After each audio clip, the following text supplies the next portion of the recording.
ओम शांति। ओम शांति।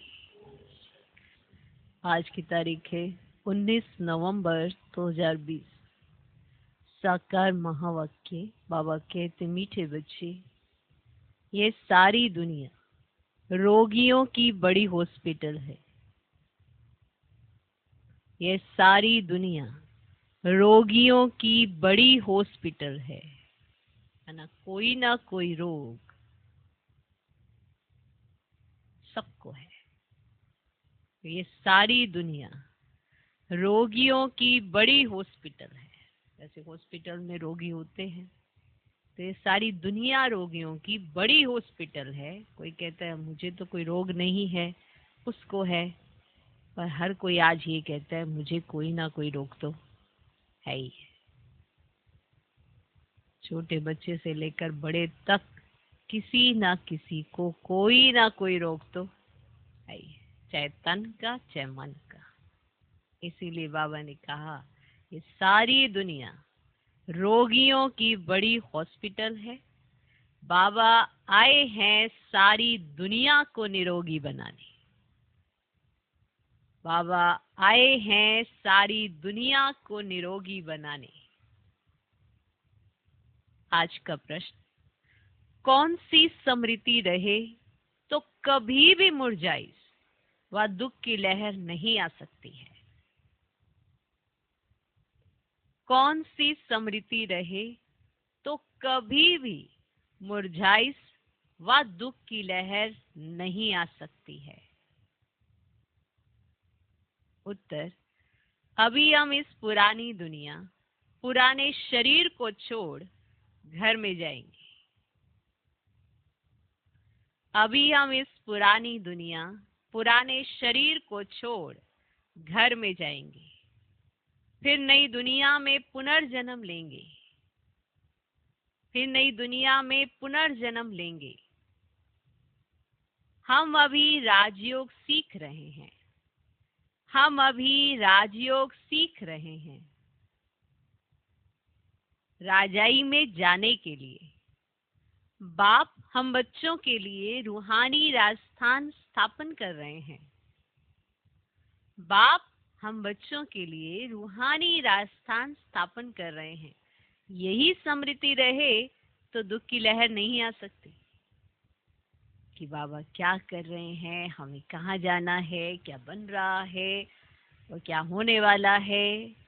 जैसे कहीं पर हम बस जाते हैं ना, तो वहाँ की हर बात हमें इफेक्ट करने लग जाती है। जब कहीं पर मेहमान होते हैं ना और थोड़े समय के बाद जाना होता है, तो हर बात को इग्नोर कर देते हैं, कोई बात नहीं, चलो जाने दो। पर कहीं पे बस जाते हैं तो वहाँ की छोटी छोटी बात नोटिस करने लगते हैं और खुशी को गायब कर देते हैं। तो जिस बात से हमें खुशी मिलनी चाहिए वो बात हमारी स्मृति में ही नहीं आती। इसीलिए बाबा याद कराते हैं कि कौन सी दुनिया आने वाली है और आप यहाँ क्या करने आए। बीच बीच में कई बार बाबा ये रिवाइज कराते हैं कि तुम यहाँ क्या सीख रहे हो, क्या बनने आए हो, कहाँ तुम्हें जाना है।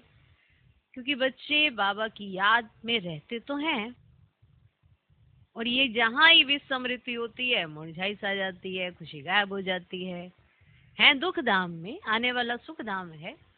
तो संगम युग तो अपने आप में वंडरफुल है, पर संगम के वंडर भी वही देख सकता है जो भगवान की नजर से देखता है, जिसकी नजर भगवान पे रहती है। और भगवान किस तरह से दुनिया को देखता है, उस नजर से जब दुनिया को देखा जाता है तब खुशी गायब नहीं होती है, तो मुरझाइश नहीं आती है।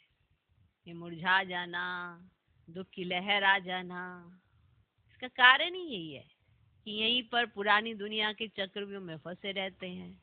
पुरानी दुनिया, पुराने शरीर, पुराने संबंध, तेरी मेरी, इसी में लगे रहते हैं। इसीलिए बीच बीच में बाबा फिर से याद कराते हैं कि तुम्हें नई दुनिया में जाना है, वहां पुनर्जन्म लेना है। या तो तुम सिर्फ राजयोग सीख रहे हो राजाई पाने के लिए, कि वहां जाकर आप क्या पद पाएंगे, क्या पोजीशन पाएंगे, वो तय करती है आपकी आज की पढ़ाई, कि आप कितना पढ़ते हो, कितना समझते हो। पुरुषार्थ क्या है? पुरुषार्थ ही ये जो भगवान समझाता है, जो सिखाता है, उसे जीवन में लाना, बस। और क्या पुरुषार्थ है? देही अभिमानी बनना ये पुरुषार्थ है। कहते बहुत पुरुषार्थ किया हमने, बहुत मेहनत की, लेकिन ये तो आपका अपना पुरुषार्थ है, आपने भगवान के लिए थोड़ा कुछ किया है, ये तो अपने लिए कर रहे हो। देह अभिमान आपको दुखी तो करता ही है, आप दुख को छोड़ना ही चाहते हो, और भगवान ने कहा देही अभिमानी अवस्था होगी तो खुश रहेंगे, सुखी रहेंगे। बहुत सिंपल सा मेथड भी है, पर ये इतना कॉम्प्लिकेटेड क्यों हो जाता है? क्योंकि देह जब आ जाती है ना स्मृति में, और देहधारी जब आ जाते हैं, और पुरानी दुनिया जब आ जाती है, तो मुरझाइश आती है, दुख की लहर आती है, खुशी गायब हो जाती है। इसलिए कहा कौन सी स्मृतियां रहनी चाहिए जिससे मुरझाइश ना आए, खुशी सदा बनी रहे। हर कोई खुश रहना तो चाहता है, और चाहता तक ही रहता है, खुद कुछ नहीं करना चाहता। कहते भगवान ऐसे छड़ी घुमाए और सब कुछ ठीक हो जाए, सबके बीच में मेरा नाम मान शान होना चाहिए, हम कोई नाम वाला काम ना करें, किसी को मान ना दें, और अपने स्वमान में ना रहें, और फिर भी नाम मान शान जाए। है ना वंडरफुल बात? तो ये सब कारण होता है देह अभिमान का। अब भगवान ने बता दिया देही अभिमानी बन जाओ। अब है तो सुनने में कितना आसान लग रहा है, पर ये जो घड़ी घड़ी देह अभिमान आता है, वो देह और देहधारी पुरानी दुनिया इन्हीं की वजह से आता है। तो अगर नई दुनिया याद रहती है, और भगवान कितनी मेहनत कर रहे हैं ये भी याद रहता है, और भगवान हमें क्या सिखा रहे हैं ये भी याद रहता है, तो खुशी कहीं नहीं जाती है, दुख की लहर नहीं आती है, मुरझाइश नहीं आती है। ओके, तो आप सिर्फ अकेले रोगी नहीं हो, सारी दुनिया रोगी है। सबको निरोगी बनाने भगवान आया है। तो पहले तो अपने रोग को जान लो, तभी तो उसका इलाज होते जब देखोगे तो परिवर्तन भी दिखाई देगा कि हाँ मेरे में ये रोग था, तो अब इसका निवारण हो रहा है। तो बाबा ने बता दिया ये सारी दुनिया रोगियों की बड़ी हॉस्पिटल है, हम हॉस्पिटल में हैं, बड़ी हॉस्पिटल, सब अपने अपने किरदार बजा रहे हैं, हॉस्पिटल में एडमिट है, हॉस्पिटल में। और रूहानी सर्जन, ऑलमाइटी अथॉरिटी, अविनाशी सर्जन हम पर ऑपरेट कर रहे हैं, हमारा ऑपरेशन चल रहा है। अगर कोऑपरेट करेंगे तो ही वो ऑपरेट करेंगे, अगर उनके साथ कोऑपरेट नहीं करेंगे तो ऑपरेट करते करते कुछ और ही ना हो जाए। इसलिए निरोगी अगर सदा काल के लिए बनना चाहते हो तो याद भी रखो कि भगवान कौन है, वो क्या सिखाने आए हैं, इसके बाद क्या आने वाला है, हम क्या सीख रहे हैं। एक एक पल को सही मायने में जब समझ जाएंगे तब इस स्मृति में खुशी की लहर दौड़ेगी और दुख की लहर कभी आएगी ही नहीं। ओके, आज का गीत है तुम ही हो माता पिता, तुम ही हो बंधु सखा, तुम ही हो। ओम शांति। गीत कोई तुम बच्चों के लिए नहीं है, नए नयों को समझाने के लिए। ऐसे भी नहीं कि यहाँ सब समझदारी है, नहीं, बेसमझ को समझदार बनाया जाता है। ये रोज जो समझाना पड़ता है उस समझ की कमी की वजह से ही तो समझाना पड़ता है। अगर आप समझदार बन जाओ, समझ लो, तो भूल नहीं हो सकती, बाप को भूल नहीं सकते, बाप को भूलने से भूल होती है, तो बेसमझ तो है। बेसमझ को समझदार बनाया जाता है। बच्चे समझते हैं हम कितने बेसमझ बन गए थे, अब बाप हमको समझदार बनाते हैं।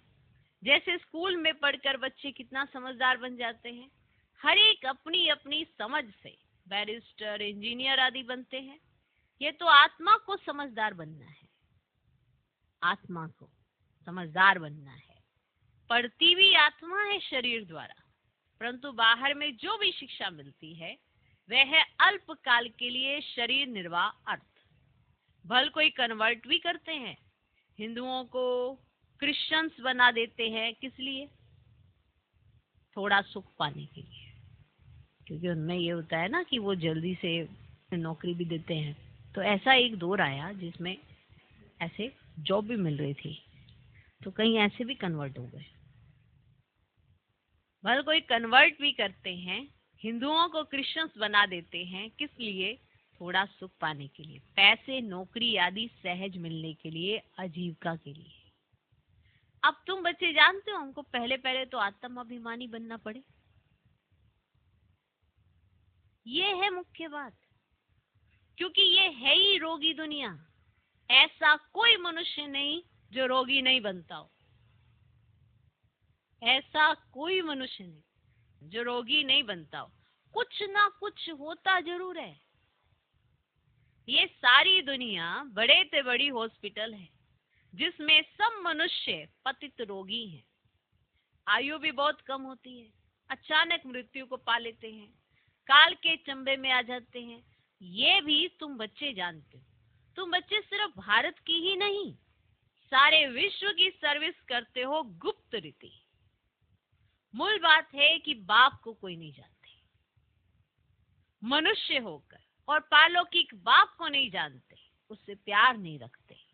अब बाप कहते मेरे साथ प्यार रखो, मेरे साथ प्यार रखो। मेरे साथ प्यार रखते रखते तुमको मेरे साथ ही वापस चलना है। जब तक वापस चलो तब तक इस चीची दुनिया में रहना पड़ता है। पहले पहले तो देह अभिमानी से देही अभिमानी बनो, तब तुम धारणा कर सकते हो और बाप को याद कर सकते हो। तब जाके धारणा होगी जब देही अभिमानी बनने का पुरुषार्थ करेंगे, तब तुम धारणा कर सकते हो और बाप को याद कर सकते हो। अगर देही अभिमानी नहीं बनते तो कोई काम के नहीं।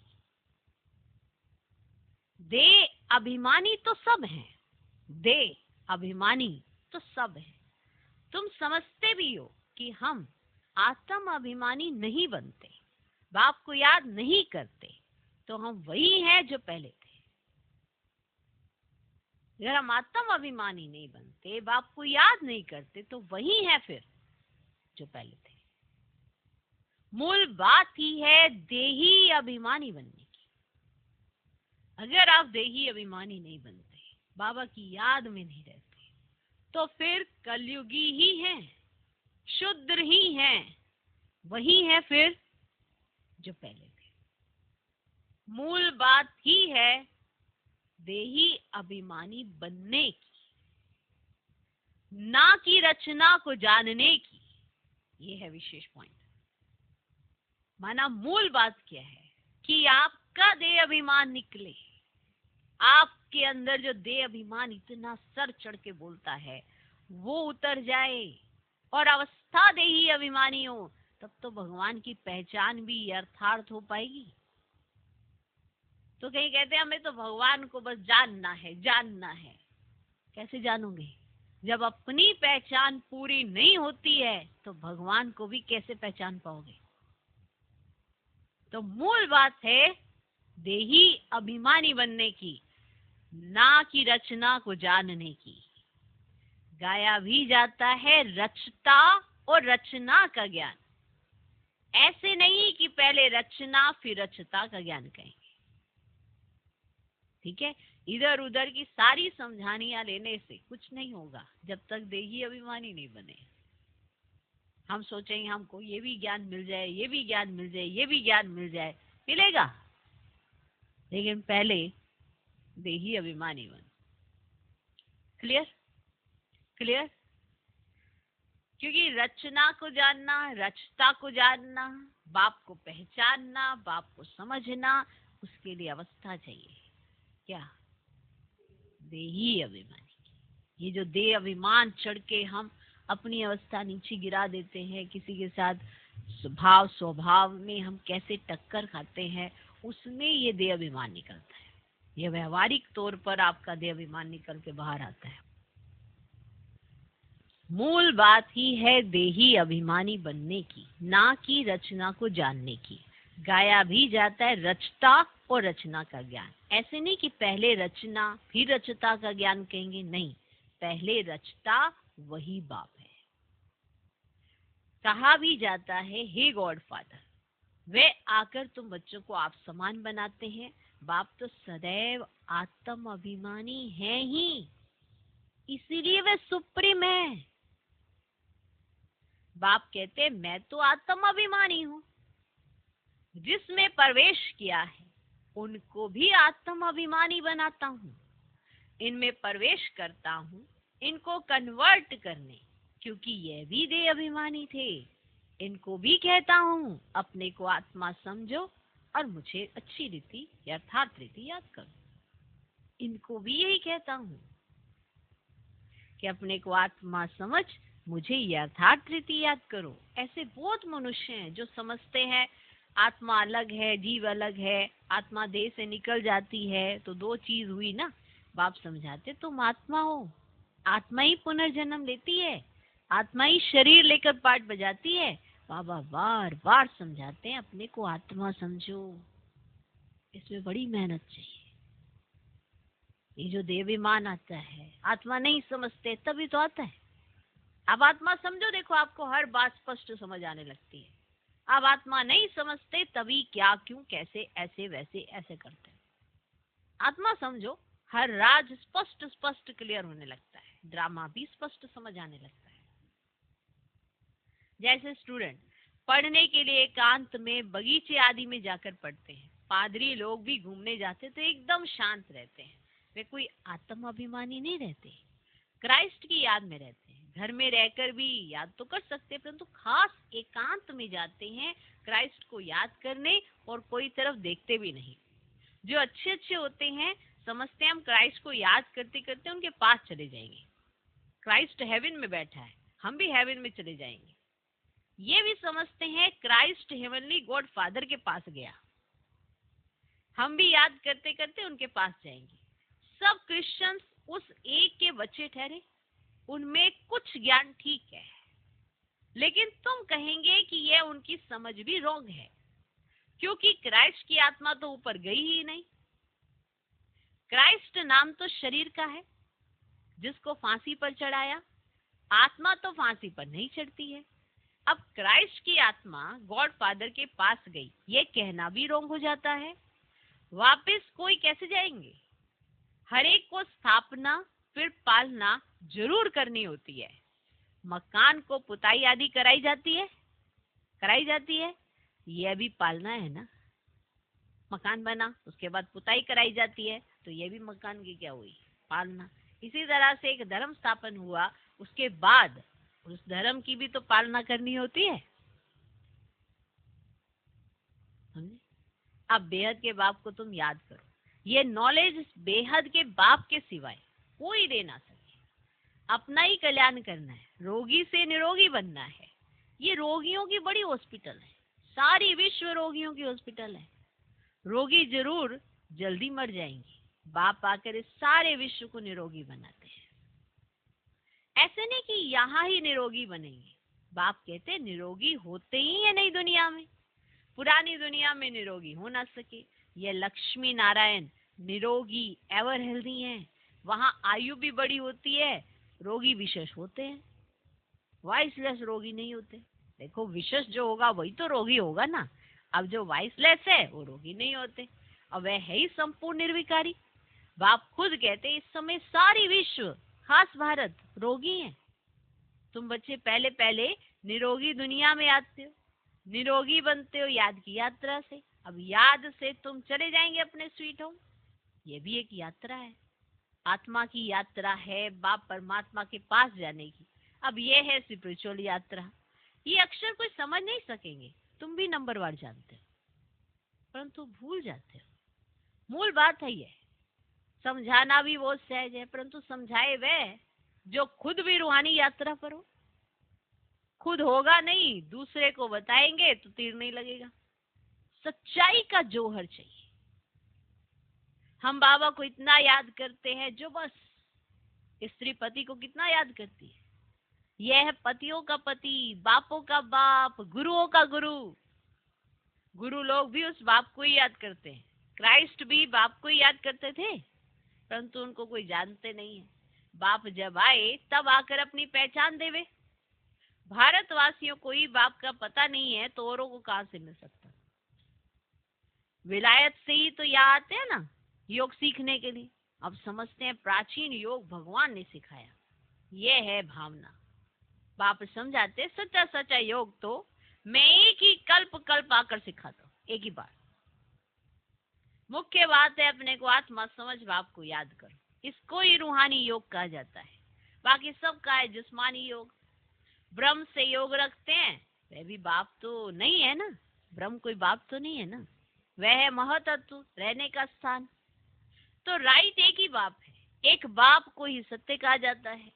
ये भी भारतवासियों को पता नहीं कि बाप ही सत्य कैसे है। वही सचखंड की स्थापना करते हैं, सचखंड और झूठखंड। तुम जब सचखंड में रहते हो ना तो वहां रावण राज्य ही नहीं होता। आधा कल्प के बाद रावण राज्य झूठखंड शुरू होता है। सचखंड पूरा सत्य को कहेंगे, फिर झूठखंड पूरा कलयुग का अंत। अभी तुम संगम पर बैठे हो, ना इधर हो ना उधर हो ना, तुम ट्रैवल कर रहे हो। क्या कर रहे हो? ट्रैवल कर रहे हो। आत्मा ट्रैवल कर रही है, शरीर नहीं। बाप आकर के यात्रा करना सिखलाते हैं, यहाँ से वहां जाना है, तुमको यह सिखलाते हैं। वो लोग फिर स्टार मून आदि तरफ जाने की ट्रैवल करते हैं। अभी तुम जानते हो उनमें कोई फायदा नहीं, जानते हो इन चीजों से ही तो सारा विनाश होना है। बाकी जो भी इतनी मेहनत करते हैं सब व्यर्थ। तुम जानते हो ये सब चीजें जो साइंस से बनती हैं वह भविष्य में तुम्हारे ही काम आएंगी। ये ड्रामा बना हुआ है, वेद का बाप आकर पढ़ाते हैं तो कितना रिगार्ड रखना चाहिए। टीचर का वैसे भी बहुत रिगार्ड रखते हैं। टीचर फरमान करते हैं अच्छी रीति पढ़कर पास हो जाओ, अगर फरमान को नहीं मानेंगे तो नापास हो जाएंगे। बाप भी कहते हैं तुमको पढ़ाते विश्व का मालिक बनाने। अब यह लक्ष्मी नारायण मालिक है, अब भल प्रजा भी मालिक है, परंतु दर्जे तो बहुत है ना। अब भारतवासी भी तो सब कहते हैं ना मालिक है। गरीब भी भारत का मालिक अपने को समझेगा, परंतु राजा और उनमें फर्क कितना है।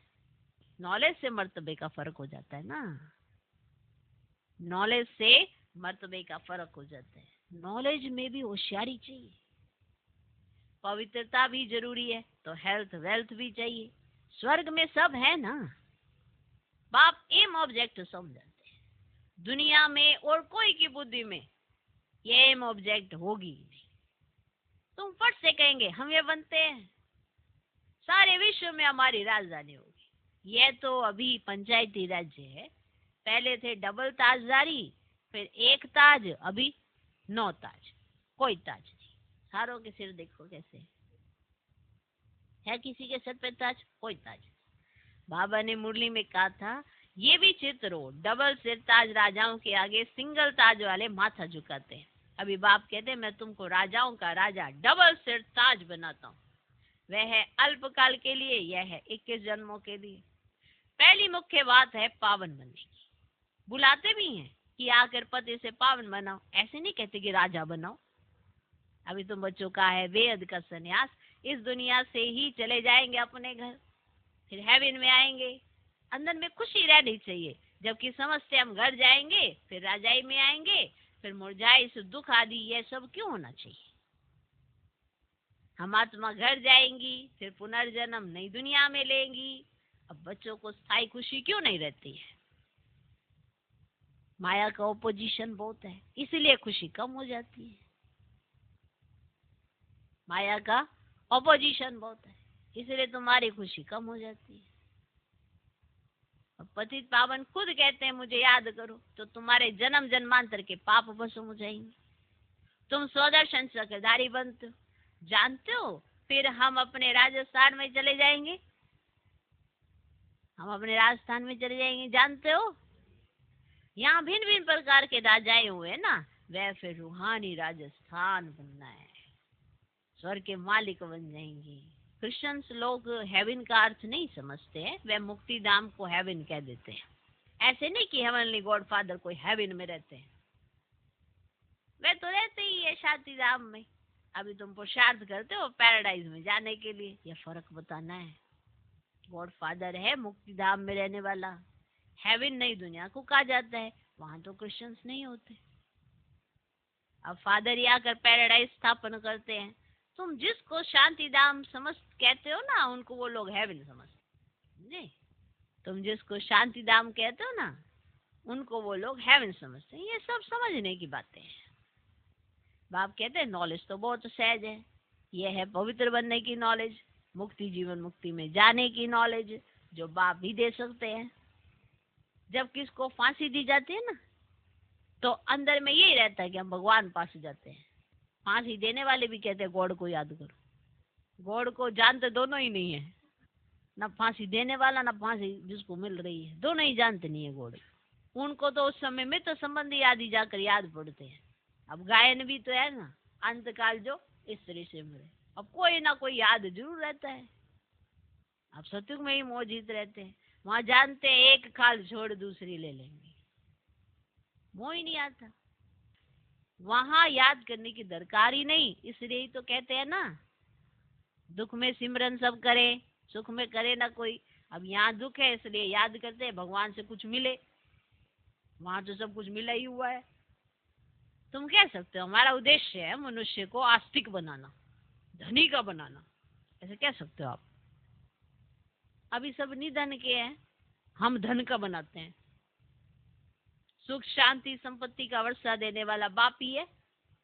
इन लक्ष्मी नारायण की कितनी बड़ी आयु थी, ये भी जानते हैं। भारतवासियों की पहले पहले आयु बहुत बड़ी रहती थी, ये अब छोटी हुई है। अब छोटी है, क्यों छोटी हुई है ये कोई भी नहीं जानता।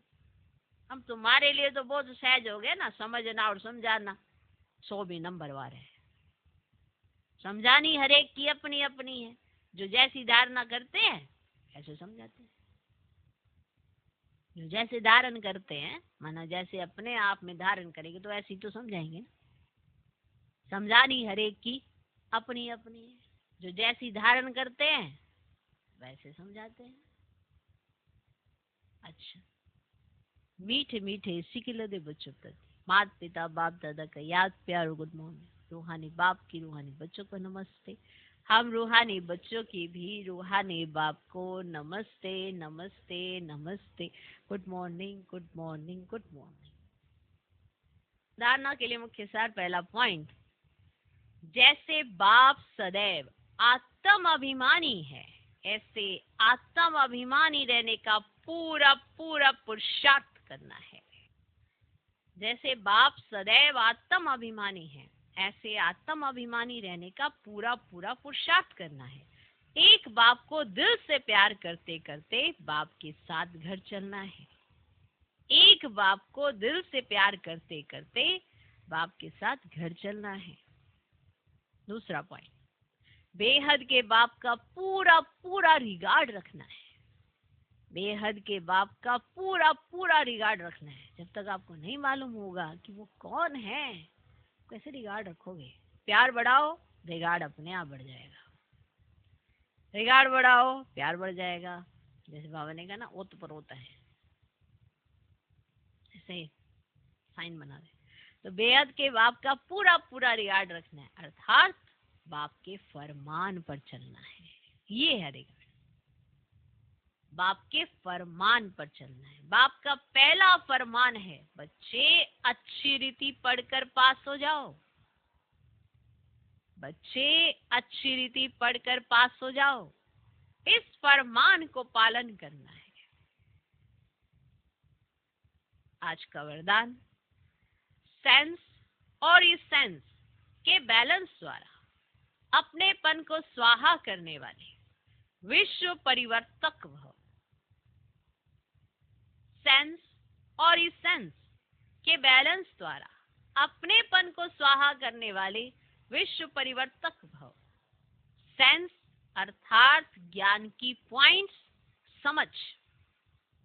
सेंस कहते हैं ना, सेंसेस है ना, समझ जिसे कहा जाता है। ज्ञान की पॉइंट्स, देखो ज्ञान की बहुत सारी पॉइंट्स है, लेकिन अगर आपको समझ नहीं है तो कोई पॉइंट कहाँ लगाओगे, कोई पॉइंट कहाँ लगाओगे,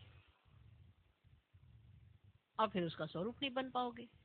क्योंकि गलत जगह पर गलत पॉइंट लगाने से नुकसान ही होता है। तो सेंस अर्थात ज्ञान की पॉइंट्स, समझ, और इस सेंस अर्थात सर्वशक्ति स्वरूप स्मृति और समर्थ स्वरूप। इस सेंस अर्थात सर्वशक्ति स्वरूप स्मृति और समर्थ स्वरूप, इन दोनों का बैलेंस हो तो अपनापन व पुरानापन स्वाहा हो जाएगा। ये कोई कहे ये अपना, ये पुराना, ये चीज, ये वो, मेरी तेरी, ये सब स्वाहा हो जाएगा। हर सेकंड, हर संकल्प, हर बोल और हर कर्म विश्व परिवर्तन की सेवा प्रति स्वाहा होने से विश्व परिवर्तक स्वतः बन जाएंगे। जो अपनी देह की स्मृति सहित स्वाहा हो जाते हैं, उनके श्रेष्ठ वाइब्रेशन द्वारा वायुमंडल का परिवर्तन सहज हो जाता है। जो अपनी देह की स्मृति सहित स्वाहा हो जाते हैं, जो अपनी देह की स्मृति सहित स्वाहा हो जाते हैं, उनके श्रेष्ठ वाइब्रेशन द्वारा वायुमंडल का परिवर्तन सहज होता है। क्योंकि जो ऐसी आत्माएं होती हैं जो अपनी देह की स्मृति को स्वाहा कर देती हैं, तो उनके जो वाइब्रेशन है, श्रेष्ठ वाइब्रेशन, वो वायुमंडल को भी बदल देते हैं। तो बताओ कितने बड़े विश्व परिवर्तक होंगे वो। आज का स्लोगन, प्राप्तियों को याद करो तो दुख व परेशानी की बातें भूल जाएंगी। प्राप्तियों को याद करो तो दुख व परेशानी की बातें भूल जाएंगी। जैसे ही भगवान का आपको साथ मिला, तो आपकी पुरानी दुनिया या पुराने संस्कार या आपकी पुरानी दुनिया में जितनी भी बातें हुई, वो सब डिलीट हो जाना चाहिए। लेकिन ऐसा नहीं होता। हम याद क्या रखते हैं, किसी ने ये कहा, किसी ने मेरे साथ ये किया, किसी ने वो किया। जब ये सारी पास्ट की बातें आप याद रखते हो, तो आप खुश कहाँ से रह लेंगे। खुशी तो तभी आती है जब हमें ये एहसास, मेरे पास ये भी है, मेरे पास ये भी है, मेरे पास ये भी है, तब आप खुश होते हो। अगर आप ये याद रखते हो, ये नहीं है, ये नहीं था, वो नहीं था, मेरे पास तो कुछ भी नहीं था, तो आप दुखी हो जाते हो। आपकी परेशानियों का कारण आपका पास्ट, जिसको आप याद करते हो, वही रहता है। या भविष्य में आप पता नहीं क्या इमेजिन कर लेते हो, वो भी आपकी परेशानी का कारण बनता है। लेकिन आप प्राप्तियों को याद नहीं करते हो, इसीलिए दुख और परेशानियां साथ ही रहती है। और जिस दिन से आपने प्राप्तियों को याद करना शुरू कर दिया, उस दिन से ही सारे दुख दूर, सारी परेशानियां दूर हो जाती है। आप सिर्फ प्राप्तियों पर कंसंट्रेट करिए कि जब से बाप का हाथ आपको मिला है, आपके जीवन में कितना बड़ा परिवर्तन आया है। उन परिवर्तनों को देखिए, अपने जीवन की वाह वाह करिए कि भगवान मुझको मिल गया, अगर ना मिलता तो मेरे जीवन का क्या होता। लेकिन हम क्या याद करते हैं, पहले ये था, वो याद करते करते कहीं तो रो भी पड़ते हैं। आपको नहीं पता हमने कितने कष्ट देखे हैं, आपको नहीं पता हमने ये देखा, हमने वो देखा। आज क्या देख रहे हैं, आज तो भगवान का साथ है। तो वो याद रखिए, जो जो प्राप्तियां आपको बाबा के साथ होने से महसूस हो रही हैं और आप देख भी रहे हो प्रैक्टिकल, उससे आप कभी दुखी नहीं होंगे, कभी परेशान नहीं होंगे। सही मायने में तो याद ही उसे कहा जाता है जो प्राप्तियों को रिवाइज करता रहता है, उसकी याद निरंतर चलती रहती है। और जो पुरानी बातों को याद करता रहता है, वो दुखी ही रहता है, वो परेशानी को छोड़ ही नहीं पाता। क्योंकि वो यही सोचता रहता है, ये नहीं है, वो नहीं है, वो नहीं है, ये नहीं है, तो नहीं है, नहीं है, नहीं है चलते हुए वो खुश कैसे रह लेगा। तो प्राप्तियों को याद करो तो दुख व परेशानी की बातें भूल जाएंगी। कोई भी सदा काल के लिए नहीं रहता, चाहे दुख है चाहे सुख है। लेकिन आप याद किस चीज को करते हो, ये तो आप पे निर्भर करता है। आप किस चीज को याद करो, प्राप्तियों को याद करो तो दुख व परेशानी की बातें भूल जाएंगी। ओम शांति।